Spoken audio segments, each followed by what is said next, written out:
আগামীকাল শুরু হচ্ছে পবিত্র হজের মূল আনুষ্ঠানিকতা। আজ রাত থেকেই মক্কা থেকে হজযাত্রীরা তাবু শহর মিনার উদ্দেশ্যে রওনা হবেন। এশার নামাজের পর মক্কার নিজ নিজ আবাসন থেকে ইহরামের কাপড় পরে মিনার উদ্দেশ্যে রওনা হবেন হাজিরা। এখন জন্ম সনদ দিয়ে খোলো বিকাশ স্টুডেন্ট অ্যাকাউন্ট। নিজের বিকাশ নিজে কর। মিনায় হাজিরা ৮ই জিলহজ জোহর থেকে ৯ই জিলহজ ফজর সহ মোট ৫ ওয়াক্ত সালাত আদায় করবেন। ১৫ জুন ফজরের নামাজ আদায় করার পর রওনা দেবেন আরাফাতের ময়দানের উদ্দেশ্যে। সেখানে দুপুরে হজের খুতবা শুনবেন। এরপর এক আজানে হবে জোহর ও আসরের নামাজ।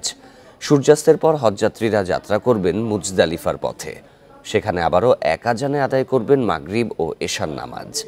এই রাতে অবস্থান করবেন মুজদালিফায় খোলা আকাশের নিচে। ১৬ জুন জামারায় প্রতীকী শয়তানকে পাথর নিক্ষেপের জন্য মুজদালিফা থেকে পাথর সংগ্রহ করবেন হাজিরা। বড় জামরাতে পাথর নিক্ষেপ করে মিনায় কোরবানির পশু জবাই করবেন তারা।